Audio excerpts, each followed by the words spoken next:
Subscribe करें और bell दबाएं ताकि कोई खबर रह न जाए।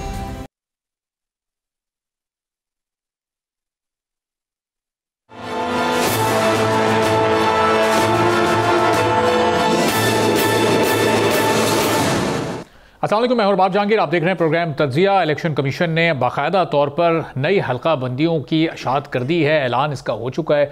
और अब कौमी असम्बली की जो जनरल नशिस्तें हैं उसमें 6 नशिस्तों की कमी हुई है और अब वो 272 से कम होकर 266 हो चुकी हैं, जबकि जो सूबाई असम्बलियों की जनरल नशिस्तें हैं 593 हैं। और अब इन हल्का बंदियों के अशात के बाद सियासी जमातें ज़्यादा कंपोज होकर, ज़्यादा फोकस होकर अपनी मुहिम को शुरू करेंगी। और पहले से इस वक्त इलेक्शन का माहौल भी बन चुका है। हम पाकिस्तान पीपल्स पार्टी को देख रहे हैं जो इस वक्त अवाम में मौजूद है, मुख्तलिफ सूबों में वो जा रहे हैं। जरदारी साहब अभी कोयटा से लाहौर पहुंचे हैं, जहां पर 3 रोज़ तक वो क़याम करेंगे। बज़ाहिर तो वो एक शादी की तकरीब में शिरकत करने वहाँ गए, लेकिन 3 रोज़ तक जब वो मुख्तलिफ लोगों से मुलाकातें करेंगे तो ज़ाहिर है इलेक्शन से 60 दिन पहले इन मुलाकातों का यकीनी तौर पर कोई ना कोई मकसद ज़रूर होगा। और अब मुस्लिम लीग नवाज़ भी क्योंकि उसको एक एक करके कानूनी मामलात में रिलीफ मिल रहा है, तो अब अपनी इलेक्शन कैंपेन को शायद मज़ीद तेज़ करेंगे। और आने वाले दिनों में कुछ बड़े अवामी इज्तिमात उनकी जानिब से भी हमें देखने को मिलने वाले हैं। अब इस पूरी सूरत हाल में इलेक्शन कमीशन पर कितनी भारी जिम्मेदारी आयद होगी और क्या वो एक साफ शफाफ इलेक्शन करवाने में कामयाब हो पाएंगे।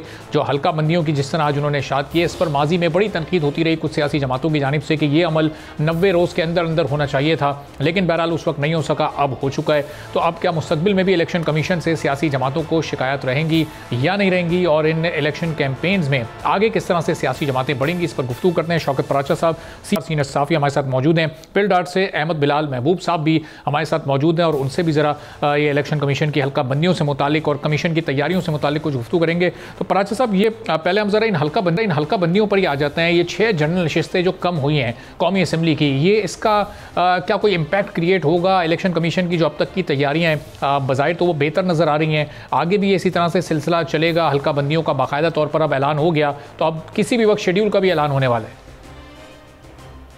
Thank you very much. देखिए, इलेक्शन कमीशन की ये सिर्फ जिम्मेदारी नहीं है बल्कि इलेक्शन कमीशन का अख्तियार भी है। और जहां इलेक्शन कमीशन का अख्तियार है वहीं इलेक्शन कमीशन की जिम्मेदारी है कि free, fair and transparent election के लिए इंतजाम किए जाएँ आइन के आर्टिकल 218 क्लास 3 के तहत।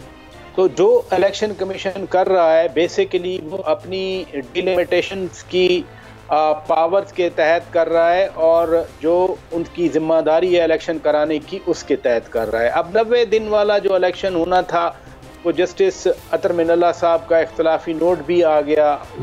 वो चूँकि मेजॉरिटी में इख्तलाफी नोट नहीं है, वो उनका ज़ाती है, तो बाकी जो बेंच ने फैसला किया 8 फरवरी के हवाले से, तो इलेक्शन तो 8 फरवरी को होंगे।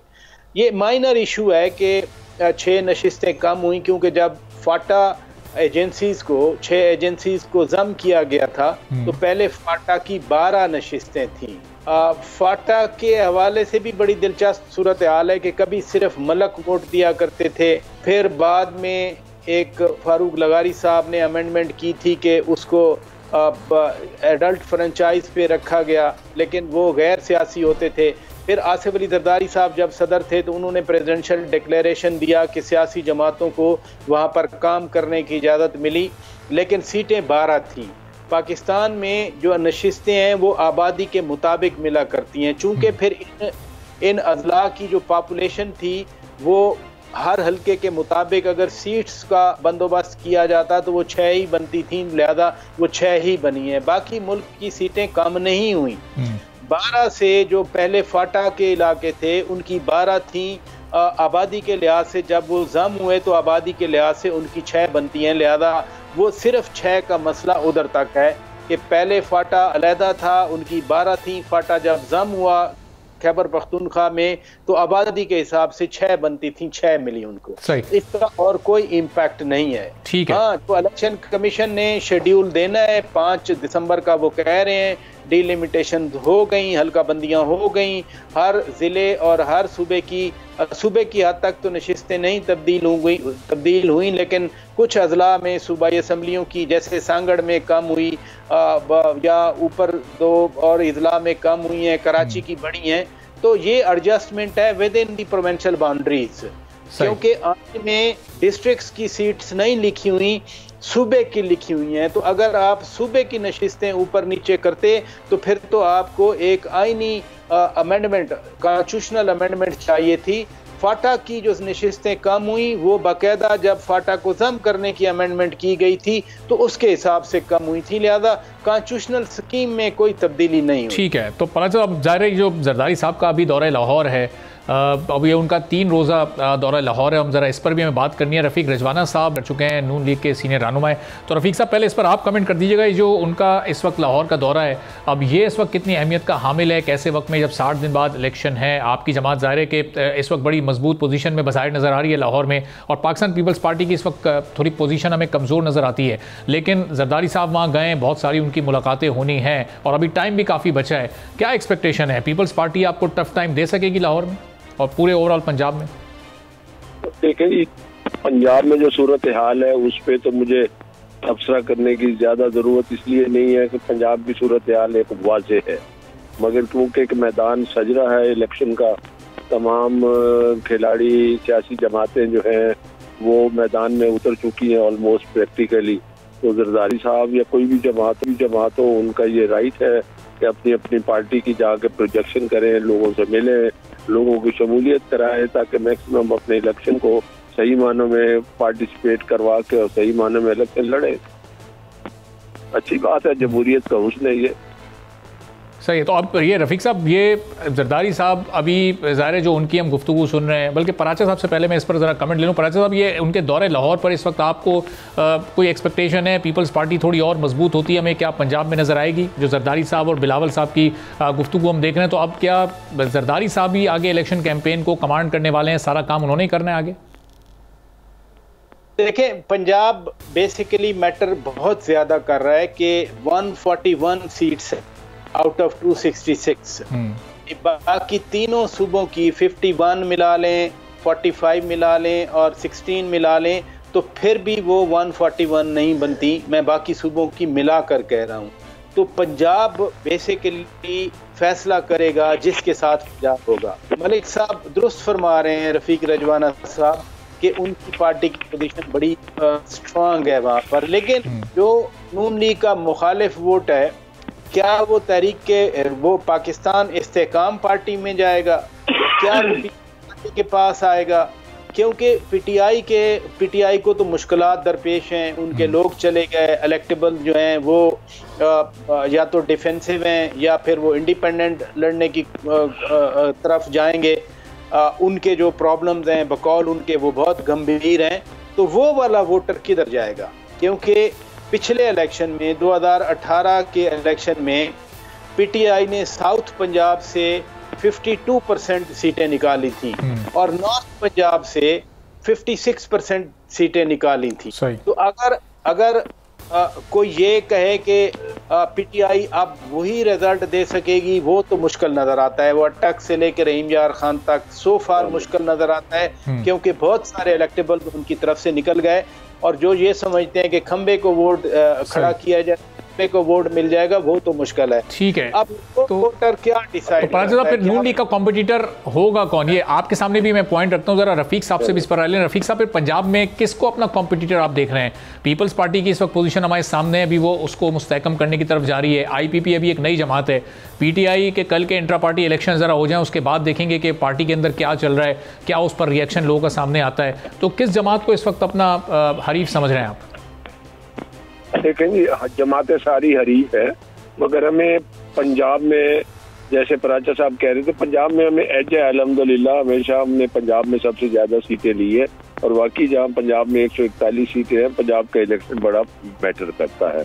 इसीलिए हमारे खिलाफ बातें भी ज्यादा शुरू होगी, क्योंकि उनको महसूस हो रहा है कि पंजाब जो है वो अमूमन हम स्वीप तो करते हैं, मगर 2018 के इलेक्शन पे बड़ी उंगलियां उठी और क्वेश्चनेबल इलेक्शन है, उसमें तो फिर सारी बातें जो हो चुकी उसको दोबारा दोहराना नहीं चाहिए और अल्लाह करे कि उनका यादा ना हो। तो पंजाब में इंशाल्लाह हम नहीं समझते हमारा कोई ज्यादा मुकाबला होगा, मगर फिर भी देखिए अपने सियासी हरीफ को तो दुश्मनी तो नहीं है ना, अपने सियासी कंपेटिटर को, हरीफ का नाम भी बड़ा अच्छा नहीं लगता, सियासी कंपेटिटर को आप जो है ना, आप कभी भी कमजोर ना समझे। अगर कमजोर समझेंगे तो हमें, मैं समझता हूँ कि एक सियासी पार्टी फिर थोड़ी सी अपनी एफर्ट्स को कम करते हैं। ये रफीक साहब, ये हरीफ आप इसलिए नहीं कह रहे कि ज़ाहिर है अभी पीपल्स पार्टी से ही बज़ाहिर आपका मुकाबला और हो सकता है फिर आने वाले दिनों में पीडीएम की तरह वो आपके साथ ही बैठे हुए हों, तो शायद वो तलखी वाला माहौल आप नहीं पैदा करना चाह रहे? देखिए, कुछ नहीं कहा जा सकता, तलखी का माहौल वैसे नहीं पैदा करना चाहिए, कोई बैठे या ना बैठे। तलखियाँ बहुत हो चुकी है और तलखियों की बड़ी सजा कौम ने भी उठा दी है। सही। अहमद बिलाल महबूब साहब भी पिलडॉट से हमारे साथ मौजूद हैं, ज्वाइन कर चुके हैं। अहमद साहब, ये हल्का बंदियों का अमल मुकम्मल हुआ, बहुत सारी सियासी जमातों को इस पर एतराज़ात थे कि ये इतना ताख़ीर से क्यों हो रहा है, ये 30 नवंबर की डेट क्यों है, ये तो 90 दिन में इलेक्शन मुकम्मल होना चाहिए। बहरहाल अब ये मुकम्मल हो चुका है। आपकी नज़र में इलेक्शन कमीशन का जो इस वक्त पेस है, जिस रफ्तार से वो काम कर रहा है, इलेक्शन की तैयारियाँ कर रहा है, वो काबिल इत्मीनान है, तसल्ली बख्श है? भाई, जो इस पे एतराज़ात थे उसके ऊपर समाअत हो गई और उन एतराज़ात के नतीजे में जो समाअत में जो फैसले हुए, अब उसके ऊपर आखिरी हल्का बंदियों की रिपोर्ट जारी हो चुकी है कल से। तो एतराज़ात तो अब खत्म हो गए, अब मजीद एतराज़ात की कोई गुंजाइश नहीं है। इसलिए मैं समझता हूँ कि वो एक मरहला मुकम्मल हो गया है, क्योंकि हमारे सिस्टम में इस बात की गुंजाइश है कि 1 महीना पहले आपको स्टडी करने का मौका दिया जाता है हल्का बंदियों को, फिर 1 महीना उनके ऊपर एतराज़ात की समाअत होती है। तो ये काफ़ी अच्छा सिस्टम है। तो मेरा ख्याल ये है कि इलेक्शन कमीशन इस लिहाज से मुनासिब और सेटिस्फैक्ट्री काम कर रहा है कि उसने अपनी डिलिमिटेशन का काम जो वक्त मुकर्रर किया था उसके ऊपर ख़त्म कर लिया है। अब उसको चाहिए कि वो इलेक्शन का प्रोग्राम जारी करे ताकि नॉमिनेशन फॉर्म्स रिसीव हो और बात आगे बढ़े। और अहमद बिलाल साहब, ये जो बहुत सारी सियासी जमातें इस वक्त लेवल प्लेइंग फील्ड न मिलने का इस वक्त एतराज़ कर रही हैं, तहफ़्फ़ुज़ात का इजहार कर रही हैं, तो आपको नहीं लगता कि इलेक्शन कमीशन पर भी बड़ी भारी जिम्मेदारी आयद हो जाती है कि वो सबको लेवल प्लेइंग फील्ड फराहम करे? और फिर ये माहौल होते हुए ये इस बार के इलेक्शन के पिछले 18 और 13 वाले इलेक्शन से आपको किसी हद तक मुख्तलिफ नज़र आ रहे हैं या कमोबेश वही माहौल होगा? नहीं, उससे मुख्तलिफ नहीं होने की उम्मीद मुझे लगती। अच्छा, वैसे ही होंगे जैसे पहले होते रहे। ठीक है, लेकिन अब इलेक्शन के शेड्यूल पर भी काफ़ी अभी तक जारी नहीं हुआ और जमातें इस पर भी ज़ाहिर एतराज़ करी हैं कि किसी एक ख़ास जमात को सपोर्ट किया जा रहा है। अब ये जो बयानिया इस वक्त एक तासुर को जन्म दे रहा है, तो आपको नहीं लगता कि इलेक्शन के माहौल में फिर इलेक्शन कमीशन पर ये सवालात उठते रहें तो इससे नताइज पर भी कोई असर पड़ सकता है? बिल्कुल। अब जबकि इलेक्शन का प्रोग्राम का अनाउंसमेंट होगा तो फिर ये इलेक्शन कमीशन की जिम्मेदारी मजीद बढ़ जाएगी। अगर कोई ऐसा चीज हो रही है, किसी एक पार्टी को सपोर्ट हो रही है, तो इलेक्शन कमीशन का फर्ज है कि उसको रोके। ठीक है जी पराचा साहब, तो ये इस वक्त इलेक्शन कमीशन बज़ाहिर तो ठीक ठाक काम कर रहा है, लेकिन ये जो तहफ़्फ़ुज़ात हैं लेवल प्लेइंग फील्ड ना मिलने के, आपको लगता है कि फिर इसका डायरेक्ट इफेक्ट ही इलेक्शन कमीशन है? इलेक्शन कमीशन को ये मामला बैठकर पार्टियों के साथ हल करना चाहिए कि जो आप सियासी कैंपेन कर रहे हैं उसमें आप बार बार लेवल प्लेइंग फील्ड ना मिलने का जब एतराज़ कर रहे हैं तो वो डायरेक्टली इलेक्शन कमीशन हिट हो रहा है, उसकी कारकर्दगी हिट हो रही है, एक तासुर जन्म ले रहा है कि इलेक्शन कमीशन शायद उसके बिहेवियर में चेंज है जमातों के लिए।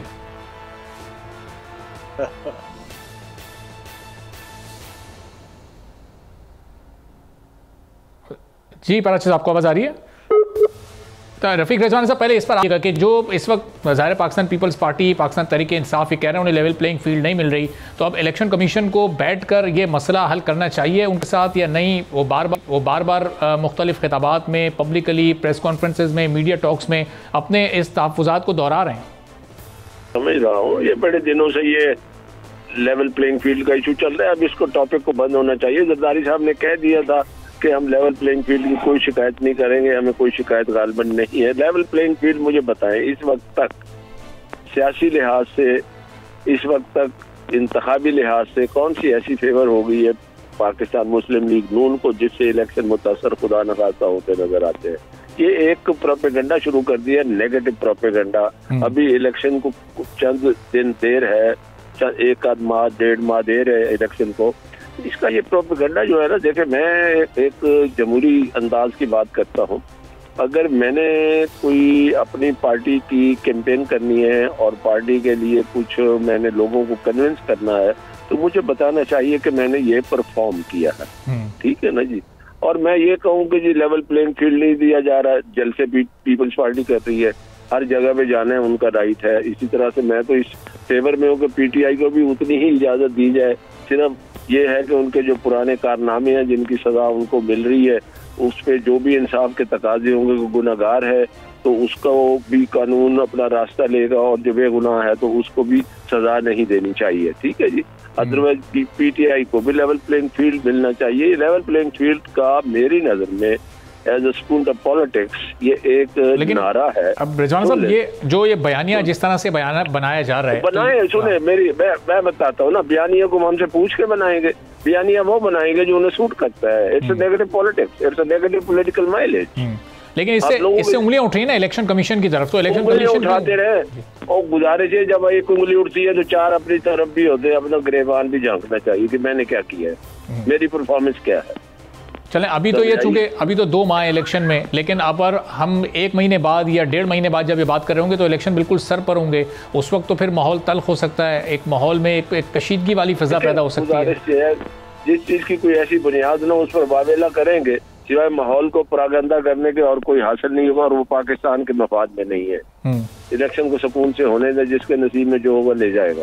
अवाम जिसको वोट देंगे, अवाम की फिक्र करें, अवाम को एजेंडा दे, अवाम को ये नारे नूरे से कुछ नहीं होना, ये कर देंगे वो कर देंगे। अवाम को प्रोग्राम दे, अवाम को बताएं, मैकेनिज्म बताएं कि कैसे बेरोजगारी पे काबू पाया जाएगा, कैसे बिजली के बिल कम होंगे, मैकेनिज्म दे। और ये अवाम को सारे अगर मिल के बता दे कि कोई शॉर्टकट नहीं है इन चीजों का। ठीक है, शौकत पराचा साहब जी, रफीक साहब जी, मैं जरा राजा खालिद महमूद साहब भी हमें ज्वाइन कानून है, जरा उनकी तरफ चलेंगे। शौकत पराचा साहब, आपका बहुत शुक्रिया, आप हमारे साथ मौजूद थे। राजा साहब, अब ये जो जिस तरह हल्का बंदियों का अब ये ऐलान हो गया है, लेकिन सियासी जमातें एक तासुर बना रही हैं कि उन्हें लेवल प्लेइंग फील्ड नहीं मिल रही। अब इस पर इलेक्शन कमीशन पर कितनी भारी जिम्मेदारी आयद होती है कि उनके इन तहफ़्फ़ुज़ात का जवाब क्या इलेक्शन कमीशन एज इदारा दे सकता है, या बुलाकर उनको बात की जाए, कोई मामले को सॉर्ट आउट किया जाए? अब इलेक्शन शेड्यूल का ऐलान होने जा रहा है और यहाँ तहफ़्फ़ुज़ात ख़त्म नहीं हो रहे हैं। पॉलिटिकल पार्टीज या जो भी लोग इलेक्शन कंटेस्ट कर रहे होते हैं, उनकी सेटिस्फेक्शन मुकम्मल तौर पे तो नहीं की जा सकती। किसी ना किसी को एतराज़ होता है कि हमारे वोट्स वहाँ से फलां जगह ट्रांसफ़र हो गए और हमारा हल्का छोटा हो गया, बड़ा हो गया, हमारे ज़िले में इतनी सीट्स थी वो कम हो गई, फलां जगह ज़्यादा हो गई। तो इस तरह के तफसीलात तो रहेंगे, लेकिन इलेक्शन कमीशन का जो काम है, जो कॉन्स्टिट्यूशनल मैंडेट है उनका कि fair, free and transparent election का इनेकाद, उन्हें अपनी ड्यूटीज अंजाम देनी चाहिए। और अगर किसी को कोई तोहफ़्फ़ है, किसी का कोई ऑब्जेक्शन है, तो उसे रिड्रेस करना चाहिए। और रेमेडीज मौजूद हैं कि आप इलेक्शन हल्का बंदियों को आप चैलेंज कर सकते हैं, आप एतराज़ात दाखिल करते हैं, उसके बाद भी अगर आपकी सेटिस्फेक्शन नहीं होती तो इलेक्शन कमीशन के रूबरू आप पिटीशन फाइल करते हैं, फिर आप हाई कोर्ट में जा सकते हैं और उसके अगेंस्ट हाई कोर्ट से अगर कोई ऑर्डर पास होता है तो सुप्रीम कोर्ट में जा सकते हैं। आपके पास लीगल रेमेडीज मौजूद हैं। कॉन्स्टिट्यूशन ने और लॉ ने आपको जो चाराकार है कानूनी वो प्रोवाइड कर रखा है। सही। तो जिसकी सेटिस्फेक्शन नहीं है वो उसे चैलेंज करे, और वाकई अगर कोई हल्का बंदी वो जो उसकी इलेक्शन एक्ट की सेक्शन 22 है उसके मुताबिक नहीं हुई, यानी वो नेचुरल नहीं है, या वहाँ पे बाजुकात ये होता है कि आपको हल्का बनाना पड़ता है उसकी लिंग्विस्टिक मामलात को देख के, उसका हदूद अरबा देख के, वोटर्स तक रसाई को देख के, ये नहीं कि उसका एक कोना कहीं लग रहा है और दूसरा कोना कहीं लग रहा है। अच्छा राजा साहब, एक और पॉइंट पर जरा थोड़ी सी रोशनी डालिएगा कि अगर एक सियासी जमात ये तासुर बना रही है कि दूसरी सियासी जमात को फैसिलिटेट किया जा रहा है और उसे ज्यादा मौके फराहम किए जा रहे हैं, उसके लिए ग्राउंड बनाया जा रहा है, तो क्या ये बराह रास्त इलेक्शन कमीशन पर इल्जाम है? और इस पर क्या इलेक्शन कमीशन कोई इंतखाबी ज़ाब्ता अखलाक के तहत कोई कार्रवाई करने का इख्तियार रखता है या एक्शन ले सकता है? देखें, नहीं, मेरे ख्याल में इस तरह का तो नहीं। ये महज कहने से ना तो इलेक्शन कमीशन की कोई तौहीन होती है जब तक कि आप तौहीन अमेज गुफ्तगू ना करें। तहफ़्फ़ुज़ात तो लोगों के रहते हैं, आपका ये बाहर सड़कों पे या जलसों में, पब्लिक गैदरिंग में या पब्लिक मीटिंग्स में लेवल प्लेइंग फील्ड ना होने का शिकवा करना, ये मेरे ख्याल में बात नहीं बनती। आपको अगर वाकई लेवल प्लेइंग फील्ड नहीं मिल रही, कोई डिस्क्रिमिनेटरी ट्रीटमेंट हो रहा है आपके साथ, तो आप उसे चैलेंज करें मुतलका फोरम पे। बाहर तकरीरें करने से कुछ नहीं होता, ना ही इसका हल है। कानून में रेमेडी मौजूद है, कानून एक चाराजोई मुहैया करता है आपको, उसे अवेल किया जाना चाहिए, ना कि सड़कों पे तकरीरें करने से, अखबारात में बयान देने से या प्रेस कॉन्फ्रेंस करने से आपके मामलात हल होंगे। तो ये तो मेरे ख्याल में मुनासिब बात नहीं है कि आप फोरम छोड़ के तो बाहर बातें करें और एतराज़ात उठाएं और तनकीद करें कि हमें मौका नहीं दिया जा रहा। वो मेरे ख्याल में डिफेंसिव करना चाहते हैं,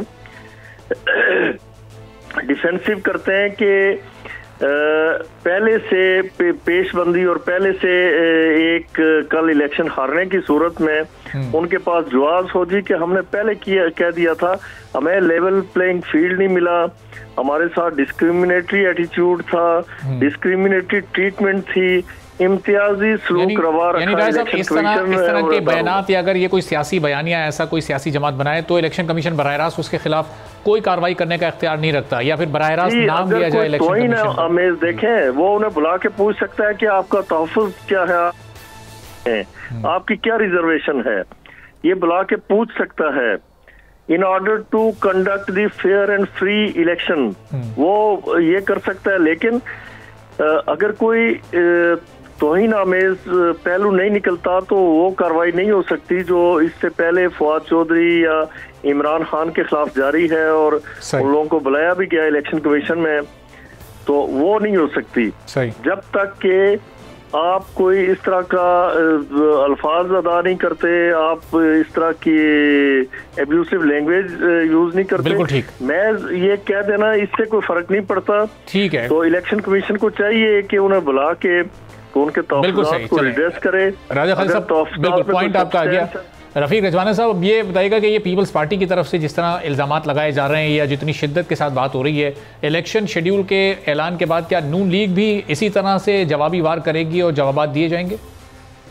देखिए, हम तो बेबुनियाद गुफ्तगू पे यकीन ही नहीं रखते और बेबुनियाद प्रोपेगेंडा ही नहीं करते, और बेबुनियाद प्रोपेगेंडा तो बहुत बुरी बात है। ठीक है, एक गुजारिश मीडिया के हजरात से भी है, लेवल प्लेइंग फील्ड की बात कभी कभी होती है, मगर उस पर जितने प्रोग्राम हो चुके हैं तो लोगों के ज़हन में ये चीज बिठाना नामुनासिब बात है। बार बार इस पर प्रोग्राम करने की माजरत के साथ मेरी एक सजेशन है, इससे आगे चले। मैं ये समझता हूँ कि इस लेवल प्लेइंग फील्ड को इतना उछाला गया है, बल्कि ये हमारे लिए जो लेवल प्लेइंग फील्ड है इस प्रोपेगेंडे से और इस पर इतने लंबे चौड़े रोजाना प्रोग्राम सही। अब रफीक साहब, ज़ाहिर है कि वो चूंकि रोजाना जलसे होते हैं, जुलूस होते हैं, तो उसमें जब रोज गुफ्तगू होती है तो फिर ये मौजू भी निकल आता है और उसमें आप लोगों का भी जवाब हम तो लेते हैं कि आप भी आएँ, अपना मौक़िफ़ पेश करें और पूरी अपनी बात करें। बहुत बहुत शुक्रिया रफीक रजवाना साहब, राजा खालिद महमूद साहब, अहमद बिलाल महबूब मौजूद थे। एक छोटा सा ब्रेक लेंगे और ब्रेक के बाद वापस आएंगे तो मुज़म्मिल सोहरवर्दी साहब, सीनियर तज्ज़ियाकार, हमारे साथ मौजूद हैं और उनसे कुछ मज़ीद सियासी माहौल पर गुफ्तगू करेंगे एक ब्रेक के बाद।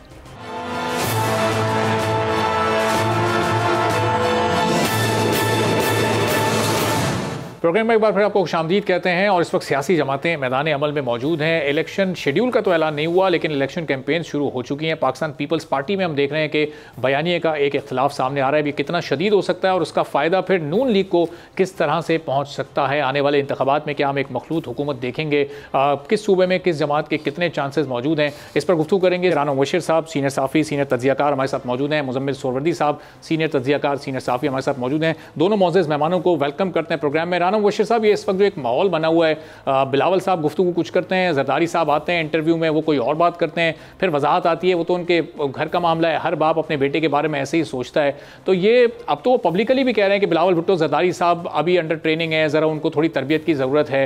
तो फिर बिलावल साहब पीपल्स पार्टी के वज़ीर आज़म के कैंडिडेट के तौर पर हम उनका नाम फाइनल समझें, नहीं समझें, अभी क्या सूरत हाल चल रही है? मुज़म्मिल साहब, पहले आप इस पर कमेंट कर दीजिएगा, ये इंटेंशनली ये बयानात दिए गए, ये सिर्फ ये अटेंशन हासिल करने के लिए ये बात हुई या फिर बस ये एक मामूली सी बात थी जो पीपल्स पार्टी इस पर वजाहत दे रही है वो बिल्कुल वैसे ही ये मामला? नहीं, बहुत वाज़ेह फ़र्क। बिलावल वोट बैंक की सियासत कर रहे हैं और आसिफ जरदारी पावर की सियासत कर रहे हैं। अब बिलावल का ये ख्याल है कि अगर इस इलेक्शन में ना सही लेकिन अगले इलेक्शन में जाकर वो अपना वोट बैंक जो PTI उनसे छीन चुकी है उसको वापस लेकर आए, एंटी नवाज वोट बैंक को वापस लेके आए। और आसिफ जरदारी साहब को इसकी कीमत का अंदाजा है कि इसके नतीजे में जो इक़्तिदार मिलता है वो चला जाएगा और बिल्कुल अपोजिशन में जाना पड़ेगा, इसलिए वो बार बार बिलावल के रास्ते की रुकावट बन रहे हैं। लेकिन मैं ये समझता हूँ कि ये लड़ाई आगे जाके मजीद बढ़ेगी और मजीद क्लियर हो जाएगी, और ये इनमें से एक सरवाइव करेगा। दोनों इकट्ठे सियासत नहीं कर सकते आगे चलकर, एक को दूसरे की माननी पड़ेगी, एक सरेंडर करेगा और एक की चलेगी, दोनों की नहीं चल सकती। जो बिलावल सियासत कर रहे हैं, आप समझिए बिलावल वो सियासत कर रहे हैं जो इमरान खान ने की है, जिसमें आप दूसरे को ललकारते हैं, दूसरे को नामों से पुकारते हैं, दूसरे को बुरा भला कहते हैं। और आसिफ जरदारी साहब वो मुफाहमत की सियासत कर रहे हैं, जिसमें वो दरवाजे खुले रखकर चलना चाहते हैं, वो आगे के रास्तों को बंद नहीं करना चाहते। तो ये बहुत ही फर्क सियासत है। बिलावल की सियासत में आगे किसी मुफाहमत का कोई गुंजाइश नहीं है, और जरदारी की सियासत में मुफाहमत है। तो मुझे लगता है कि एक सरवाइव करेगा, एक दूसरे को अंडर ट्रेनिंग कह रहा है, दूसरा अगले को बुजुर्ग कह रहा है। तो ये आपस में जो उनका मुकालमा है, ये हमने बेनजीर और नुसरत भुट्टो का मुकालमा भी देखा हुआ था जब वो मुर्जा भुट्टो के साथ चली गई थी। तो इसलिए ये कोई नया नहीं है इस खानदान में। फिर नुसरत भुट्टो सियासत से आउट हो गई थी, बेनजीर ने पार्टी पे कब्जा कर लिया था। तो अब अगर बिलावल कब्जा कर सके तो आसिफ जरदारी आउट हो जाएगा, वरना आसिफ जरदारी साहब आसफा को लेकर आगे चल पड़ेंगे। लेकिन मुजम्मिल साहब, अब इस पूरी सूरत हाल में इस वक्त पाकिस्तान पीपल्स पार्टी के लिए कौन सा तर्ज सियासत ज़्यादा फ़ायदेमंद है? वो बिलावल साहब का वो जोशीला अंदाज जिसमें वो अपने मुखालिफ को ललकारते हैं, या फिर ये जरदारी साहब वाला अंदाज के दरवाजे खुले रखने चाहिए, कल का कुछ नहीं पता किसके साथ बात करना पड़ जाए, आज लेफ्ट में कल राइट पे हो जाए? जरदारी साहब की सियासत से 5 साल का कौमी मरकजी इक़्तिदार मिला है, 15 साल का सिंध मिला है। इससे पहले तो पीपल्स पार्टी को कभी 15 साल सिंध नहीं मिला, और बिलावल फॉरेन मिनिस्टर बने हैं। अब बिलावल की सियासत में आगे क्या है ये तो वक्त बताएगा, लेकिन जरदारी की सियासत के समरात तो हमारे सामने है ना, कि 15 साल का सिंध का लगातार इक़्तिदार।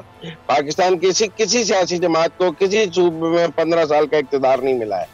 फिर आपने मरकज में भी एक हुकूमत बनाई है, फिर आप उसके बाद भी स्टेक होल्डर रहे हैं, और अब भी आप अपने बेटे को फॉरेन मिनिस्टर बनाने में कामयाब हो गए हैं। तो इसलिए जरदारी साहब तो आगे भी यही देखते हैं कि सिंध होल्ड हो जाए, मरकज में एक शेयरिंग के साथ गवर्नमेंट होकर फिर बिलावल एक मेन रोल में आ जाए। और बिलावल ये देखते हैं कि कोई सिंध ना मिले, कुछ ना मिले, मैं नाना का और माँ का वोट बैंक वापस लेके आऊं, वोट बैंक श्रिंक हो रहा है तो और एक दफा इक़्तिदार मिल जाएगा, फिर हम खत्म हो जाएंगे। तो ये सोच का जो फर्क है ये हमें बहुत वाज़ेह, और पॉलिसी का फर्क बहुत वाज़ेह है। दोनों में से एक को सरवाइव करना है, एक की शिकस्त होगी, एक की जीत होगी। ये अगर इसी सूरत हाल को लेकर पाकिस्तान पीपल्स पार्टी आगे कैरी करेगी तो ये तो फिर एक बाकायदा डिवीजन नजर आ रहा है, फिर तो ये 2 ग्रुप्स बन जाएंगे। जरदारी साहब के बयान के बाद भी कई अहम रहनुमाओं ने यह कहा कि प्राइम मिनिस्टरशिप के कैंडिडेट बिलावल भुट्टो जरदारी ही हैं, जबकि बिलावल साहब ये कह चुके हैं टिकट मैंने देना है, अभी मैंने तय नहीं किया है। तो ये तो एक बड़ा वाज़ेह तजाद नजर आ रहा है पार्टी के अंदर ही बयानिए का। जब बिलावल साहब ने 90 दिन में इंतखाबात का नारा लगाया था तो उसके बाद सेंट्रल एग्जेक्टिव ने आसिफ जरदारी साहब के हक में वोट दे दिया था, और उसके बाद बिलावल साहब को उससे वापस हटना पड़ा था। आपको याद होगा कि उन्होंने 90 दिन के इंतखाबात का नारा लगाया था, फिर जरदारी साहब को उन्होंने कहा कि ये मामला जरदारी साहब देखेंगे। मुझे लगता है कि सेंट्रल एग्जेक्टिव में अभी भी आसिफ जरदारी साहब की अक्सरियत है। अगर तो मामला सेंट्रल एग्जेक्टिव ने हैंडल करना है तो फिर आसिफ जरदारी साहब के पास होगा, और अगर मामला सड़कों पर तय होना है तो फिर आसिफ जरदारी साहब को शिकस्त होगी। अच्छा, और ये जो ज़ाहिर ये 4P और 3P वाला मामला इनके अंदर है, अब जरदारी साहब के बयान के मुताबिक तो ये 3P जिसके चेयरमैन है बिलावल भुट्टो जरदारी, ऑफिशियली और लीगली फिर उसकी कोई अहमियत ही नहीं है, सारा का सारा इख्तियार और जो लीगल कमांड है वो तो फिर आसिफ अली जरदारी साहब के हाथ में।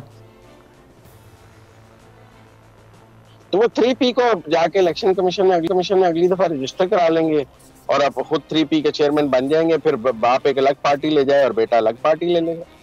ये तो बड़ा सादा सा फैसला है, एक का निशान तलवार होगा, एक का निशान तीर होगा। और जरदारी साहब कहते हैं ना, मैंने तलवार को गंदा होने से बचाया हुआ है, तो तीर को आलूदा किया है, तो फिर तलवार वापस आ जाएगी, नाने का निशान वापस आ जाएगा। इसमें कौन सी ऐसी बड़ी और फिर इस पूरी सूरत का फायदा ऑटोमेटिकली नून लीग को मिल रहा है। वहाँ उनकी कानूनी जो रुकावटें हैं वो भी एक के बाद एक कम हो रही हैं, बरियत भी हो गई है मियाँ साहब की, जो 1-2 और फैसले अभी आने हैं वो भी अगर उनके हक में आ गए तो वहाँ तो फिर एक ग्राउंड सेट हो गया बिल्कुल। नवाज शरीफ के खिलाफ मुकदमात गलत बने थे, ये मैं और आप नहीं, ये तो उसके मुखालफिन भी कहते हैं कि वो उस वक्त एक पॉलिटिकल इंजीनियरिंग थी, जुडिशियल एक्टिविज्म था। कौन इस पाकिस्तान की सड़कों पे चले जाएं, आपको कोई कहेगा कि नवाज शरीफ के खिलाफ मुकदमात ठीक बने थे? मुकदमात सबको पता है गलत बने थे, जज का बयान आया हुआ है। तो उनमें बरियत से तो इक़्तिदार का रास्ता नहीं निकलता। इक़्तिदार का रास्ता तो वोट से निकलना है। आप 2018 से कंपैरिजन करते हैं तो 2018 में तो किंग्स पार्टी को जो सपोर्ट हासिल थी वो तो मटेरियल सपोर्ट थी कि लोगों को किंग्स पार्टी में शामिल किया जा रहा था, तोड़ी जा रही थी बाकी पार्टियां। तो अभी तो नून में पीटीआई से जिन्होंने पीटीआई छोड़ी है उनमें से कोई नून में तो गया नहीं है। जी, तो मुजम्मिल साहब, तो फिर ये अभी इसका मतलब ये जो नून लीग इस वक्त इत्तेहाद कर रही है, अब सूरत हाल जब उनके इतने फेवर में है और आने वाले इलेक्शन में एक नज़र भी आ रहा है बज़ाहिर कि वो सिंगल लार्जेस्ट पार्टी बन सकती है, तो क्या 172 का वो नंबर हासिल कर सकते हैं? अगर तो इतने कॉन्फिडेंट है तो फिर ये इन इत्तेहादों की क्या ज़रूरत है कि MQM को अपने साथ मिलाएं, जाकर बलूचिस्तान में लोगों को अपने साथ शामिल करें? एक नेशन वाइड भी तो है ना, उन्हें चारों सूबों में भी तो अपनी प्रेजेंस चाहिए ना। क्या मरकज में, पंजाब के सर पे मरकज में हुकूमत बना लें और 3 सूबों में उनके मुखालिफ हुकूमतें बैठी हों? ये कैसे मुमकिन हो सकता है? यकीनन उन्हें चारों सूबों में कम से कम 2 सूबों में तो ऐसी हुकूमत चाहिए होगी जो उनके साथ हो। एक आध सूबे में आपके मुखालिफ हुकूमत भी हो तो आप चल जाते हैं। ECC का मामला है, NFC का मामला है। इस तरह तो ECC में अगर 3 वज़रा आला आपके खिलाफ हों तो मरकजी हुकूमत के खिलाफ हर फैसला ECC में हो जाएगा। फिर सेनेट की मामला है, आप एक सूबे के सर पे मरकजी हुकूमत तो बना सकते हैं, सेनेट तो नहीं बना सकते। तो आपको इस पाकिस्तान में इक़्तिदार को चलाने के लिए, पार्लियामान को चलाने के लिए चारों सूबों की जरूरत होती है और चारों सूबों में प्रेजेंस की और इत्तेहादियों की जरूरत होती है। तो ये सिर्फ कोई इस्लामाबाद के इक़्तिदार का मामला तो नहीं है, ये सेनेट का भी मामला है, ECC का भी मामला है, बाकी सूबों में अपनी दोस्त हुकूमतों का भी मामला है। तो उस तनाजुर में ये इत्तेहाद बनाए जा रहे हैं, मुझे तो लगता है। कल के इंट्रा पार्टी इलेक्शन के बाद जब बैरिस्टर गौहर अली पाकिस्तान तहरीक इंसाफ के चेयरमैन अनाउंस हो जाएंगे, ऑफिशियली वो ओहदे का चार्ज संभालेंगे, तो उसके बाद क्या आपको लग रहा है कि पाकिस्तान पीपल्स पार्टी और PTI में भी कहीं कोई मुज़ाकरात की राहें खुल सकती हैं? दोनों को रिजर्वेशन है कि दोनों को लेवल प्लेइंग फील्ड नहीं मिल रही? देखिए, ये इत्तेहाद ग्राउंड रियलिटीज के तो मुताबिक हो सकता है पंजाब में, लेकिन इसके लिए PTI को भी एक कुर्बानी देनी पड़ेगी कि उन्होंने इतना पीपल्स पार्टी पे गंद उछाला हुआ है, फिर वो इससे जरदारी को गले कैसे लगाएंगे। और पीपल पार्टी को भी थोड़ी एस्टैब्लिशमेंट की नाराजगी अपने गले लेनी पड़ेगी कि वो एस्टैब्लिशमेंट नाराज हो जाए उनके साथ। तो अगर दोनों कुर्बानी देने को तैयार हैं तो ये शादी हो सकती है। अच्छा, और ये इंट्रा पार्टी जो इतनी जल्दबाजी में इस वक्त पाकिस्तान तहरीक इंसाफ ने करवाने का फैसला किया है, ज़ाहिर उनका निशान चला जाता है, जो मोहलत दी थी इलेक्शन कमीशन ने, ये उनका एक, इसको हम पॉलिटिकली मास्टर स्ट्रोक समझें कि बड़ा ज़बरदस्त उन्होंने इस वक्त सियासी कदम ये उठाया है, इससे कम से कम वो उस इलेक्शन की दौड़ में ज़िंदा रह सकेंगे? आप इसको मास्टर स्ट्रोक तो नहीं कह सकते। मास्टर स्ट्रोक तो इलेक्शन कमीशन ने खेला है, मास्टर स्ट्रोक तो आप समझें उसको तोशाखाना ने खेला है। मास्टर स्ट्रोक तो ये है कि इमरान खान चेयरमैन, जो लोग कहते थे कि इमरान खान रेड लाइन है, इमरान खान के अलावा कोई चेयरमैन हो नहीं सकता है, PTI है और इमरान खान है, इसके अलावा तो कोई सोचा ही नहीं जा सकता। वो आज नए चेयरमैन की शक्ल देख लें तो वो नया चेयरमैन आ गया है। तो आप इसको मास्टर स्ट्रोक कहेंगे या सियासी शिकस्त कहेंगे? अच्छा, लेकिन अब ये इनका जो फैसला है, ये दूसरी सियासी जमातों के लिए एक बड़ा चैलेंज नहीं होगा कि हम नून लीग में शायद ये तसव्वुर नहीं कर सकते कि मियां नवाज शरीफ के अलावा या शहबाज शरीफ के अलावा या मरीम नवाज के अलावा फैमिली से बाहर निकल कर किसी एक शख्स को पार्टी की क़यादत दे दी जाए, या यही रूल अगर पाकिस्तान पीपल्स पार्टी पर अप्लाई किया जाए तो ये अब पाकिस्तान तहरीक इंसाफ इस बयानिए को भी तो प्रमोट कर सकती है अपनी इलेक्शन कैंपेन में? नहीं, जब शरीफ खानदान बाहर चला गया था तो जावेद हाशमी सदर बन गए थे, टिकटें जावेद हाशमी बांट रहे थे, क्योंकि नवाज शरीफ जब कोई भी यहाँ नहीं था। ये तो कोई बहालत मजबूरी है ना जी। इमरान खान ने अपनी ख्वाहिश से अपने ये तो नहीं कहा कि मैं 2 दफा चेयरमैन रहने के बाद तीसरी दफा नहीं बनूंगा और पार्टी का सिर्फ 2 दफा ही चेयरमैन बन सकता है, वो तो हयात के चक्कर में है। ये तो एक काम विद विल है और एक काम विद कंपल्शन है। ये तो विद कंपल्शन किया गया है ना, क्योंकि हलीमा खान और बुशरा की लड़ाई आपके सामने आ गई है। सब कासिम के अब्बू कहते हैं कासिम पाकिस्तान आने को तैयार नहीं है, तो फिर क्या करें? चलें, बहुत बहुत शुक्रिया मुज़म्मिल सोहरवर्दी साहब, सीनियर तज्ज़ियाकार, सीनियर सहाफ़ी हमारे साथ मौजूद थे। एक छोटा सा ब्रेक लेना है, ब्रेक के बाद वापस आएंगे, एक और अहम मौजू पर गुफ्तगू करेंगे।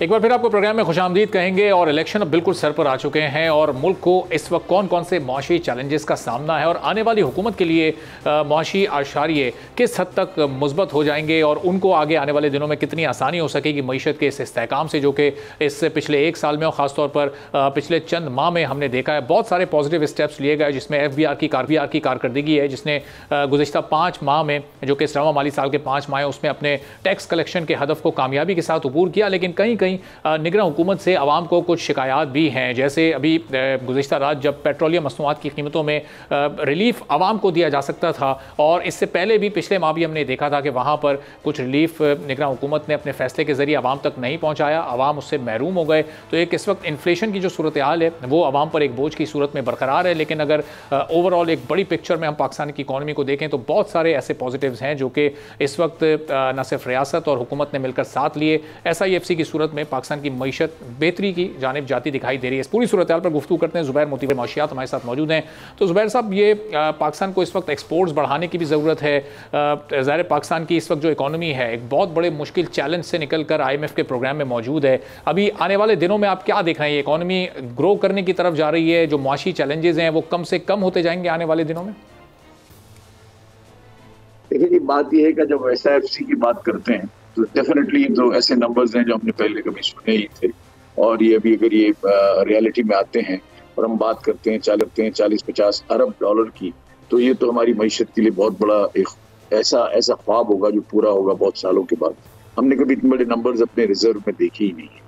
अगर इस तरह की इन्वेस्टमेंट आती है, अभी कितने ओवर द पीरियड ऑफ 5 साल है, 3 साल है, ये अभी हमको देखना है। जो मायदे दस्तखत हुए हैं वो कहाँ कैसे उन्होंने किए हैं, किस तरह से किए मुझे नहीं पता, लेकिन ये खबरें बहुत जो है ना मतलब ऐसी हैं जो कानों को बहुत अच्छी लगती हैं।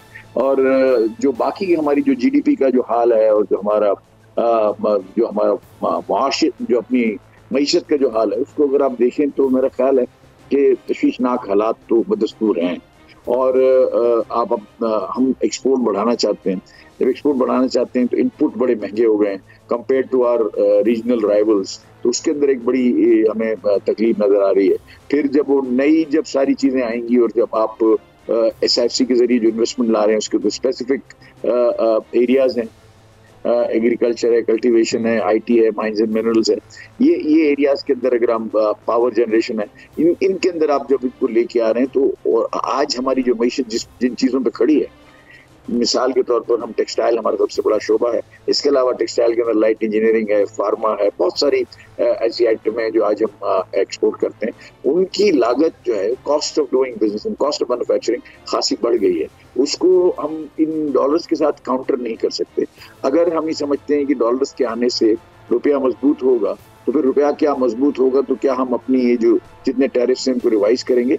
एक बड़ी कॉम्प्रिहेंसिव पूरा एक रेडिकल चेंज आएगा मेरे हिसाब से जब आपकी ये जो फंड्स जिनकी हम बातें कर रहे हैं जब ये आना शुरू होंगे और स्टेट बैंक की जो हेल्थ है वो बेहतर हो जाएगी, तो फिर हमको जो है ना अक्सर ना सारी चीजों को देखना पड़ेगा कि अब हम ज़ाहिर जो एक्सपोर्ट कर रहे हैं वो तो हम डॉलर्स में करते हैं। अगर मैंने 290 रुपए गिन के माल बेचा है, अगर वो मेरा अगर 260 हो गया तो मैं तो उसको मेरे को माल वारे में नहीं आएगा क्योंकि मैंने तो पाकिस्तानी रुपए में कमिटमेंट्स की हैं। तो ये जो चीजें हैं बहुत सारी फाइन ट्यूनिंग होगी, बहुत सारी फाइन चीजें होंगी। अल्लाह करे ज़ुबैर साहब, जो पहला एग्रीमेंट है UAE के साथ 20 से 25 अरब डॉलर की सरमायाकारी की सूरत में, वो तो ऑलमोस्ट अपनी कंप्लीशन की वो तो हो ही चुका है और कुछ ही दिन में वो अमाउंट तो शायद वो सरमायाकारी पाकिस्तान आ ही जाएगी। लेकिन अब जिन स्पेसिफिक एरियाज़ का आपने जिक्र किया, ये SIFC के थ्रू सिर्फ इन्हीं पर फोकस होगा, यानी ये IT पर, कल्टिवेशन, माइंस एंड मिनरल्स पर, एग्रीकल्चर पर, या फिर जो दीगर सेक्टर्स हैं उनको भी मजबूत और मुस्तहकम करने के लिए कोई प्लान जिसमें इन फ्यूचर आपको नजर आ रहे हैं? देखिए, जनरल साहब ने जो हमको प्रेजेंटेशन दी और इसके बाद इनके जो 7 सारे लेफ्टिनेंट जनरल भी थे, ब्रिगेडियर्स भी थे, हेड ऑफ दोज डिपार्टमेंट्स, उन्होंने जो प्रेजेंटेशन दी वो इन्हीं 5 एरियाज की है। बाकी जनरल अभी उनसे जो है ना जो बात जाहिर है जो आदमी आ रहा है वो तो फूड सिक्योरिटी का सबसे बड़ा इशू है तो वो कल्टीवेशन में इन्वेस्ट करेगा। फिर IT का आजकल जो है ना हर जगह जो है ना दौर है और हमारे पास बड़ी अच्छी यूथ है तो IT का उन्होंने सेक्टर लिया है। माइंस एंड मिनरल्स हमारे पास रिकॉर्ड बहुत सारे जो है ना हमारे पास बड़ी वाफिर मिकदार में हमारी अपॉर्चुनिटीज हैं माइनिंग के अंदर और उसके मिनरल्स निकालने में और आपकी इसकी वैल्यू एडिशन के अंदर बहुत। तो ये ठीक है, ये मैं उन एरियाज को मैं डिफर नहीं करता। मैं ये कह रहा हूँ कि उन एरियाज से तो एक नया बाब खुलेगा।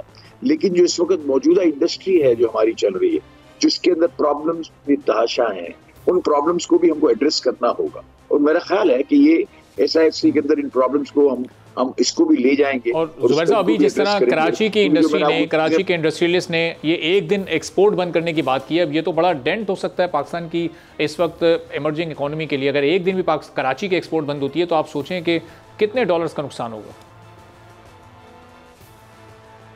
बहुत बड़ा जी नुकसान, इसमें कोई शक नहीं है। लेकिन ये बहुत दिनों से जो ये बात कर रहे हैं कि अगर क्योंकि कराची की जो डायनामिक्स हैं वो बाकी मुल्कों, बाकी शहरों से फर्क है। यहाँ पानी की बड़ी कॉस्ट है, इसके बाद जो है ना यहाँ जगहें बड़ी नहीं हैं, तो हम, और यहाँ बायोमास अवेलेबल भी नहीं है, एग्रीकल्चर वेस्ट भी अवेलेबल नहीं है, लिहाजा पूरा का पूरा निसार गैस पर है। जबकि अब कंट्री में माशाल्लाह जो है ये दोनों तीनों चीजें वहाँ हैं, पानी भी अंडरग्राउंड वाटर अवेलेबल है, तो बहुत बड़ा उनके जो कॉस्ट ऑफ डूइंग बिजनेस में फर्क आ रहा है। तो और दूसरी बात यह है कि वो उनका जो एक नुक्ता नजर है वो बिल्कुल क्लियर है कि ओगरा जो है वो एक ऐसी बॉडी है जो कि गैस की प्राइस भी डिटरमिन करती है। उस गैस की प्राइस के अंदर जो कंपनीज है, गैस की कंपनी, उनका नफा भी होता है, UFG यानी अनअकाउंटेड फॉर गैस भी होती है, तमाम चीजें उसके अंदर जो है ना शामिल होती है। इन्वेस्टमेंट के ऊपर जो रिटर्न है वो भी होता है।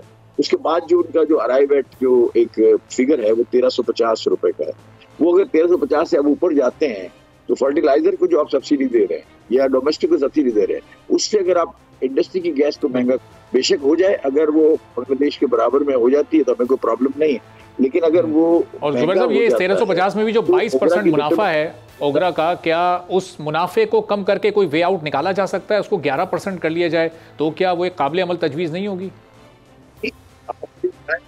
नहीं, एक वो बात आपकी ठीक है, मतलब मैं आपको डिनाई नहीं करता, लेकिन एक बात मुझे आप बताएं कि क्या सब्सिडी अगर देनी है हमने फर्टिलाइजर सेक्टर को, देनी चाहिए, मैं उससे मुखालिफत नहीं करता कि अच्छा कॉज है, ग्रोअर को सस्ता यूरिया मिलेगा, फर्टिलाइजर मिलेगा, लेकिन उसको देना कहाँ से चाहिए, किसको, सपोर्ट प्राइस कौन तय करता है? ये गवर्नमेंट ऑफ पाकिस्तान है, फूड मिनिस्ट्री है, फाइनेंस मिनिस्ट्री है, उनको ये चीज बजट से देनी चाहिए। अगर सब्सिडी देनी है तो बजट से लेके देनी चाहिए, डोमेस्टिक को देनी है, अच्छी बात है, गरीब लोग हैं, मैं भी बहुत गरीब आदमी हूँ, डिफेंस के अंदर मुझे भी गैस सस्ती तो देनी, मतलब वो देनी नहीं चाहिए, देनी चाहिए एक अलग डिबेट है, लेकिन वो उनको देनी चाहिए बजट से। बिल्कुल सही। अगर वो बजट से दे दें तो सारे चलें, आपकी बड़ी मुनासिब तजवीज़ हैं जो कि कोश में वाले तक पहुँचे, वो इस पर अमल भी करें ताकि इस मामले का कोई वे आउट निकल सके। बहुत बहुत शुक्रिया जुबैर मोतीवाला साहब, हमारे माशियात हमारे साथ मौजूद थे। नाज़रीन, आज के प्रोग्राम से फिलहाल इतना ही, इजाज़त दीजिए, अल्लाह हाफ़िज़।